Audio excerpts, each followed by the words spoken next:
Perkenalkan, nama saya Pintauli Banjarnahor. Di sini saya akan membahas tentang keterampilan mengajar kelompok kecil dan perseorangan. Di sini saya akan menjelaskan apa itu pengertian keterampilan mengajar kelompok kecil dan perseorangan. Keterampilan mengajar kelompok kecil dan perseorangan adalah kecakapan menanamkan pengetahuan yang dilakukan pada sekelompok siswa dan pada siswa secara individu. Adapun peran guru dalam pengajaran kelompok kecil dan perorangan adalah sebagai berikut. Yang pertama, organisator kegiatan belajar mengajar. Dalam pengorganisasian ini yang paling utama adalah mengatur siswa dan memberikan tanggung jawab kepadanya untuk melaksanakan tugas yang diberikan oleh guru, baik cara siswa melakukan kegiatan, mengatur lingkungan belajar, ataupun mengoptimalkan sumber belajar untuk mencapai tujuan pembelajaran. Yang kedua, sumber informasi bagi siswa. Guru adalah salah satu sumber informasi bagi siswa, baik informasi mengenai langkah-langkah pelaksanaan tugas maupun informasi lainnya yang diperlukan oleh siswa. Yang ketiga, pendorong bagi siswa untuk belajar. Guru memberikan dorongan berupa motivasi agar siswa mau belajar.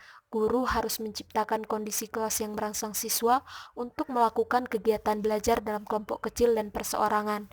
Yang keempat, orang yang mendiagnosa kesulitan siswa serta memberikan bantuan yang sesuai dengan kebutuhan siswa. Guru mempunyai peranan mendiagnosa dalam proses pembelajaran, diantaranya mengenal anak secara individual, mengenai kemajuan belajar ataupun kesulitan yang dihadapi. Yang kelima, penyedia materi dan kesempatan belajar bagi siswa. Guru juga harus menyediakan materi pelajaran yang akan diajarkan oleh siswa dalam pengajaran kelompok kecil maupun perseorangan. Yang keenam, peserta kegiatan yang mempunyai hak dan kewajiban yang sama seperti siswa yang lainnya. Ini berarti guru ikut menyumbangkan pendapatnya untuk memecahkan masalah atau mencari kesepakatan bersama sebagaimana siswa lainnya melakukannya. Dalam mengajar kelompok kecil dan perorangan, ada beberapa hal yang perlu diperhatikan. Yang pertama, pembelajaran dilakukan berdasarkan perbedaan individu. Setiap peserta didik sangatlah beragam dan memiliki berbagai perbedaan, baik dari segi kemampuan berpikir, tingkat emosional, bakat, minat, maupun perbedaan daya tangkapnya. Nah, untuk membantu guru dalam mengajar kelompok kecil dan perorangan, maka guru harus memperhatikan hal tersebut.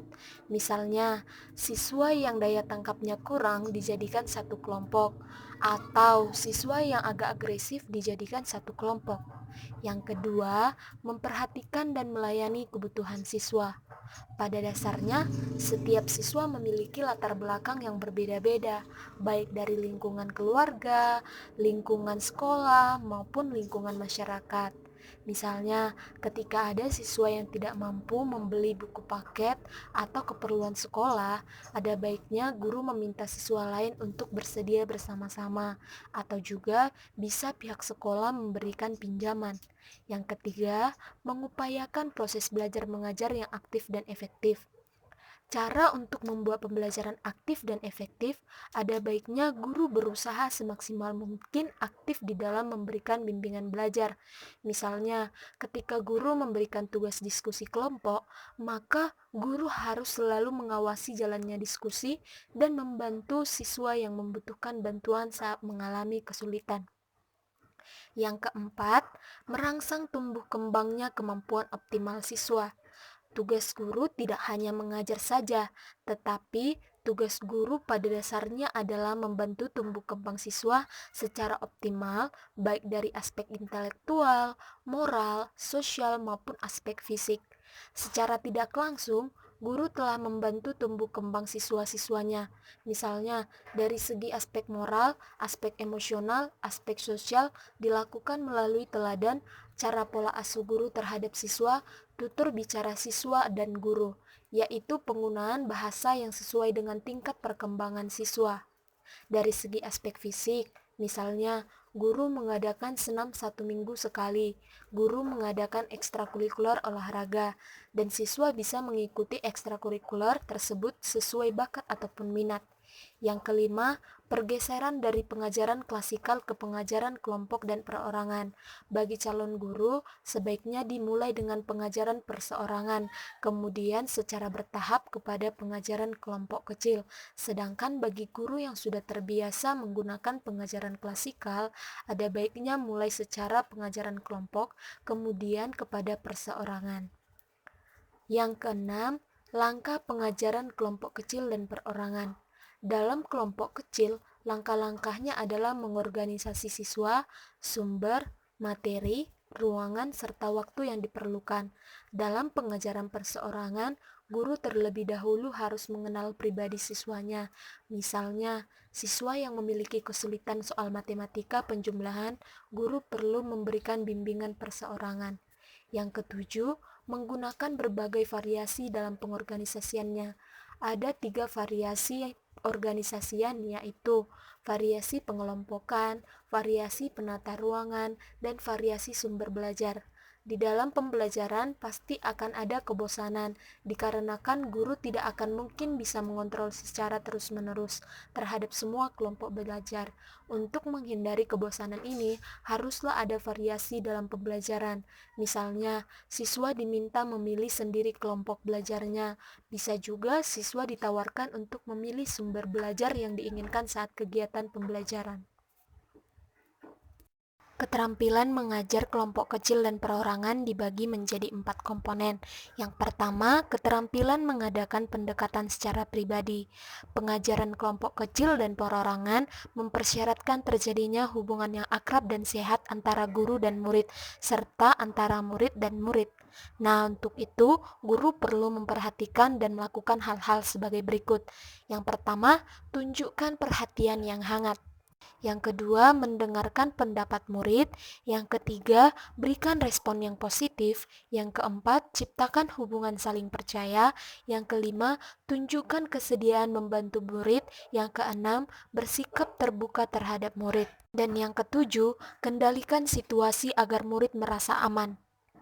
Yang kedua, keterampilan mengorganisasikan kegiatan. Mengorganisasikan kegiatan mengandung arti merancang, mengatur, dan mengendalikan kegiatan belajar pembelajaran yang tepat. Nah, untuk itu ada beberapa hal yang perlu diperhatikan guru dalam melakukan hal-hal sebagai berikut.